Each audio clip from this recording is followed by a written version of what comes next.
দেবের নাম না করে কিন্তু সোশ্যাল মিডিয়ায় পোস্ট করেছিলেন কুণাল ঘোষ, যাকে একেবারে সমর্থন করলেন ব্রাত্য বসু।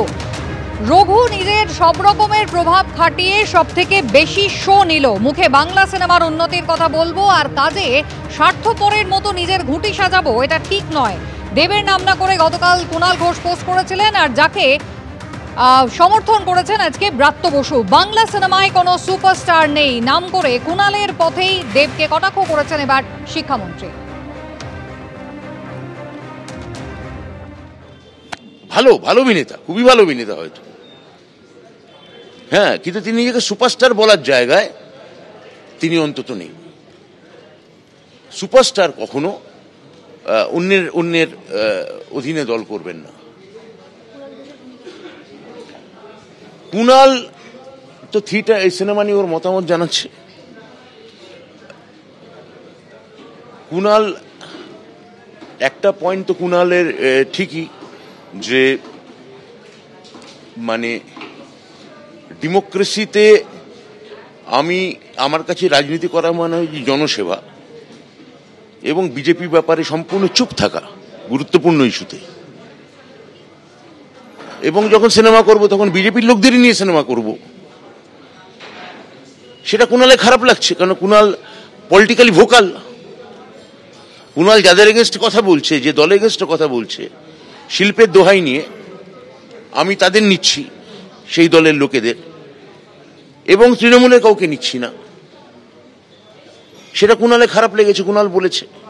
আমি তাও মনে করি যে এগুলো দলীয় অভ্যন্তরীণ ব্যাপার, এবং সিনেমাকে কেন্দ্র করে এই ধরনের বাকবিতণ্ডা না হয় বাঞ্ছনীয়।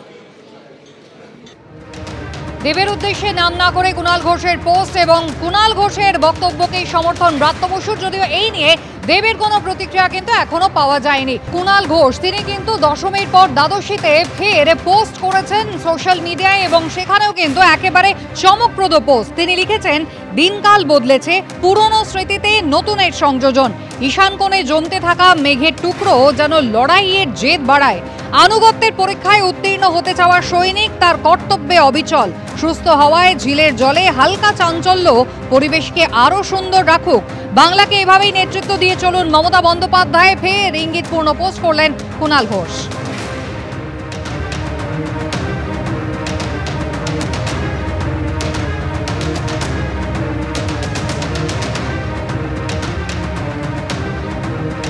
শুধু দ্বাদশী নয়, একেবারে দশমীর দিনও কিন্তু পোস্ট করেছিলেন কুণাল ঘোষ, এবং সেখানেও কিন্তু তিনি স্পষ্টই জানিয়েছিলেন নিজের ভাবনা চিন্তার কথা।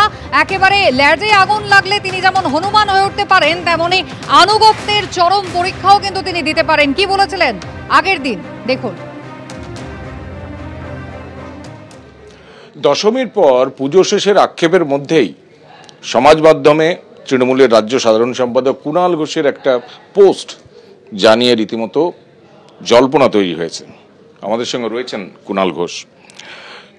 কুণালদা, আপনি একটা পোস্ট করেছেন দশমীতে, শুভেচ্ছা জানানোর পাশাপাশি আপনি লিখেছেন যে একটা অন্যরকম মাঠ যেন দেখতে পাচ্ছি, ব্যক্তিগত খেলার মাঠ নয়, সমষ্টির বৃহত্তর অঙ্কের মাঠ। তা আপনার তৃণমূল ছাড়া আর কি মাঠ আছে, আর অঙ্কের ম্যাচ কেন? এটা আপনার পোস্ট? এটা আমার পোস্ট না, আসলে বিজয়ের একটা শুভেচ্ছার পোস্ট ছিল, এবং কিছু কিছু ক্ষেত্রে হয়তো কোনো একটা আবেগ কাজ করে যায়, সেখান থেকেই পোস্টটা করে ফেলা। সেটা খুব ইলাবোরেট আমি এই মুহূর্তে করতে চাই না, কিন্তু আমার জীবনে যেহেতু আমি অনেক ঝড় জল উত্থান পতন দেখেছি এবং তার মধ্যে দিয়েই চলি, তো সেই জন্যই আমি যারা আমার পোস্ট দেখেন তাদের বলেছিলাম যে যদি আগামী দিনেও কোনো বাঁক দেখতে পান, তাহলে আমাকে যেরকম আপনারা আশীর্বাদ করেন একইভাবে যেন তাদের আশীর্বাদ পাই। এটা কি রাজনৈতিক বাঁক? এটা একেবারে একটা ব্যক্তিগত অনুভূতি থেকে লেখা, ফলে আমি এটা ঠিক এই মুহূর্তে আমি না, মানে আমি যেভাবে থাকি, মানে আমি যত রকম কাজ নিয়ে যেতে চাই, আমি আমার মতো থাকি। যদি কেউ আমাকে ভালোবাসেন, আমি যদি দেখি কেউ আমাকে ভালোবাসছেন, স্নেহ দিচ্ছেন, আমি জুতো পালিশ করে দিতে পারি। কিন্তু আমি যদি দেখি যত বড় ক্ষমতাশালী হোক, যে আমি যদি দেখি সেখানে আমার উপর কেউ একটা অন্যরকম মিনিমাম চেষ্টা করছে, তাহলে আমি ক্ষুদ্রাতি ক্ষুদ্র শক্তি হলেও আমার চেহারা অন্যরকম হয়। না, এটা রাজনৈতিক, এই বাঁকটা কি রাজনৈতিক?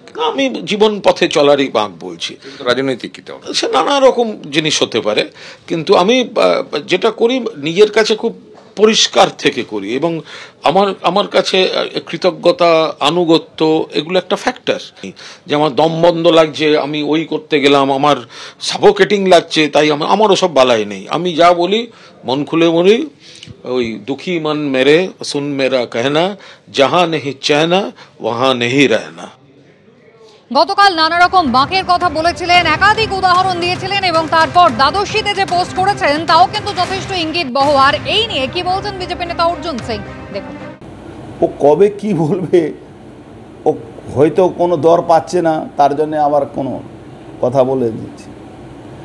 ও ভেবেছিল ভাইপোকে ছেড়ে পিসি কাছে যাও দৌড়বে, ও জানে না পিসি ভাইপো এক আছে।